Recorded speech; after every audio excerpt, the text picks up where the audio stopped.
쌤이세요? 예, 안녕하십니까. 척추박사 닥터강입니다. 오늘은 사고죠. 사고 중에 비행기 사고에 관한 걸 해보자고 하거든요. 그래서 한번 해보도록 하겠습니다. 많이 생깁니다. 실제로 옛날에는 미국으로 애를 출산하러 가는 사람 있잖아요. 시민권 따기 위해서. 이제 트럼프가 막아서 안 되지만 출산하러 가다가 조산하는 경우 있고요. 되게 어린 애들이 비행기 타고 올라갔다가 울잖아요. 스쿠버 다이빙 할 때 이걸 해야 되거든요. 발사발을 해야 되는 이유가 압력하고 외기하고 안 맞으면 갑자기 이 두개골 안에 압력이 올라가서 아픈 건데 애들이 울면서 그걸 보고 하거든요. 울면 빵 뚫리니까. 그 다음에 또 그거의 연장선으로 중이염 있는 사람들이 굉장히 고통을 심하게 호소하거든요. 그리고 이제 예를 들어서 폐쇄공포증 있는 사람들. 그런 사람들은 갑자기 숨이 안 쉬어진다고 하기도 하고, 뭐 먹다가 얹히는 사람, 식도에 걸린 사람도 있을 수 있고, 또 심근경색. 심근경색은 어디서 일어날지 모르거든요. 그런 거에 대한 약들은 제가 알기로는 비행기에 다 구비해 놓는 걸로 알고 있습니다. 혈압을 상승하는 약이라든지 아니면 엔티지라고 나이트로글레신 이런 것들은 심장이 멎을 때 쓰는 약들이거든요. 승합제 이런 것들 다 제가 알기로는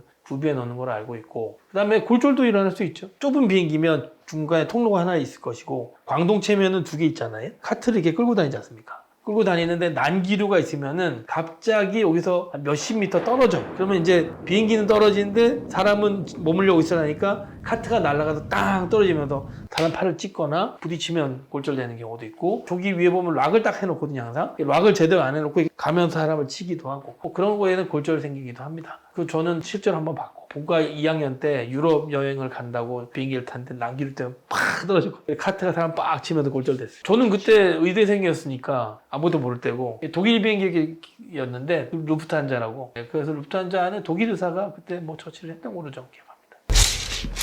의사 선생님이세요? 아니요, 제가 갑자기 똥이 마려워서요. 지금 움직이시면 안 됩니다. 제가 의사입니다. 자, 누구예요? 어디예요? 어디예요? 여기에요. 어디예요? 여기? 어디예요? 여긴가요? 네, 선생님 무슨 과시죠? 네, 안과예요.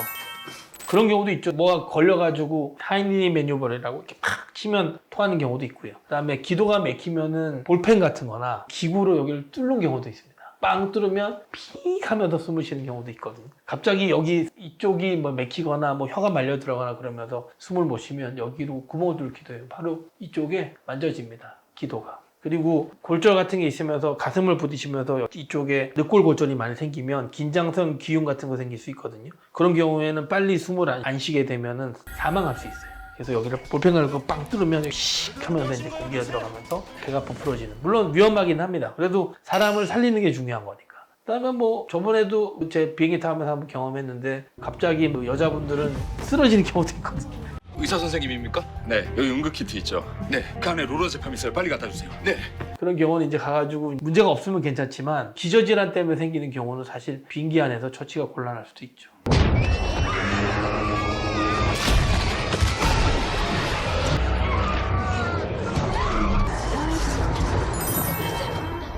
비행기는 올라가면 올라갈수록 기압이 떨어지니까 압력을 항상 일정하게 해주는 장치가 있고, 예를 들어서 영화에서 많이 보지만 비행기에 빵꾸가 났다. 그러면은 여기는 압력이 높은데 밖은 압력이 낮으니까 빨리 고도를 하강시키지 않으면 안에 공기가 다 빨리 나와.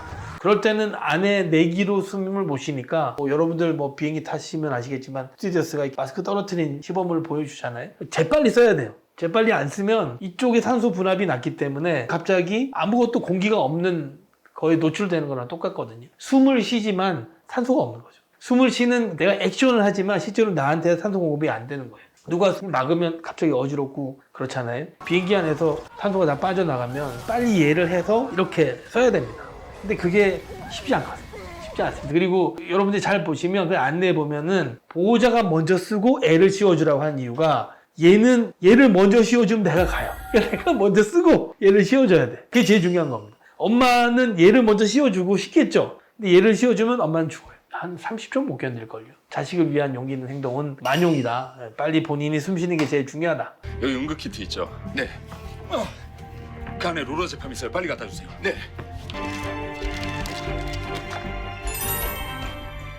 제가 알기로는 기내에서 사용하는 응급키트나 장비 수준은 기부스는 제가 알기로는 없는 걸 알고 있거든요. 부목 같은 건 사실 의사들이 만들어서 될 수 있어요. 긴 작대기라든지 이런 것들 이용해서 기부스는 될 수 있는데, 심장 마사지 이렇게 당기는 게 있는지는 제가 잘 모르겠습니다. 보통 승무원이 들어오면 비즈니스석 위에 그런 게 저는 있다고 저는 알고 있거든요. 그걸 실제로 당기는 건 전 못 봤으니까 아마 있는 걸로 알고 있고, 아까도 말씀드렸지만 기본적인 승합약, 혈압이 떨어졌을 때 먹는 약이라든지 아니면은 신장이 기능이 떨어지거나 그런 사람들은 이뇨제 같은 거로 있는 걸 알고 있고, 심근경색이 있는 분들은 NTG라고 이제 나이트로글리세린 이걸 혀 밑에 넣으면은 갑자기 심근경색이 좀 호전이 되는 경우도 있고, 그런 아주 응급약은 있지만 다양한 약이 있는 건 아닌 걸로 저는 알고 있습니다. Down! Stay down!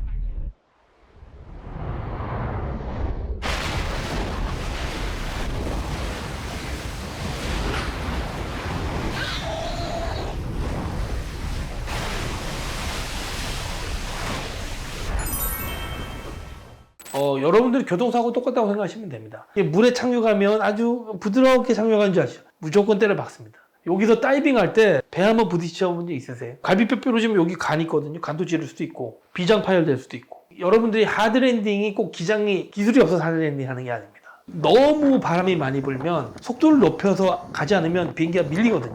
비행기가 밀리지 않게 속도를 주면서 착륙하기 때문에 하드랜딩을 할 수밖에 없어요. 그럼 그때 잘못 딴짓하다가 꼬리표가 빵 찍히는 거죠. 그래서 실제로 꼬리표 부러져가지고 오신 분도 있어요. 꼬리뼈 잘 부러집니다. 예. 부딪히면 작용 반작용해서 우리 몸은 이렇게 되죠. 이렇게. 그걸 휘프레시 손상이라고 그러거든요. 휘프레시가 채찍이란 말이에요. 여러분들이 자세히 보시면 비행기는 안전벨트가 이렇게 생겼거든요.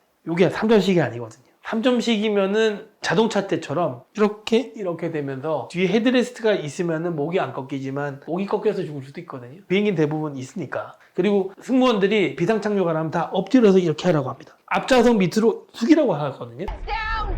Stay down!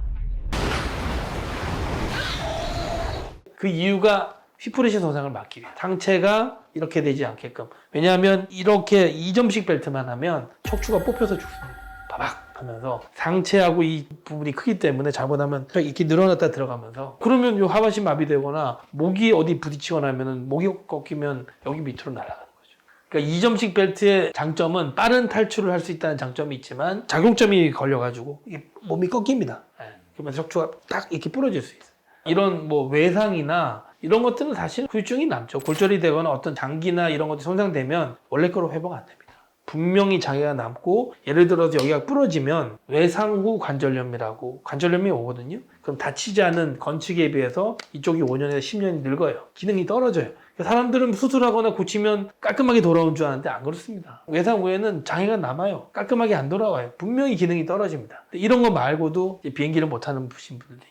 좁은 데 들어가는 게 어렵게 있고, 이런 장기적인 문제보다도 사실 한번 사고를 겪고 나면 그 운송수단을 다시 타기가 쉽지 않습니다. 제가 경험했던 것 중에 하나는, 저도 똑같이 비행기를 타고 제가 예과 때 터뷸런스가 있어서 떨어졌지만 저랑 같이 갔던 어떤 형 그다음부터 비행기 못 합니다. 그게 제일 사실 큰 후유증이 아닐까 생각되고, 여러분들이 비행기 타시면 비행기에서 안내하는 영상들이 수많은 사람의 희생을 가지고 만들어 놓은 이센셜이거든요. 거기 보면은 꼭 마스크를 먼저 부모가 쓰고 어린애들에게 채워주라고 돼 있는데, 순식간에 산소가 빨려 나가기 때문에 어른도 빨리 마스크를 쓰지 않으면 정신을 잃을 수도 있습니다. 혹시라도 문제가 생기면 바로 떨어지는 마스크를 착용하시고 옆에 어린애들이나 노약자를 돌봐주시면 좋겠다고 저는 생각합니다. 감사합니다.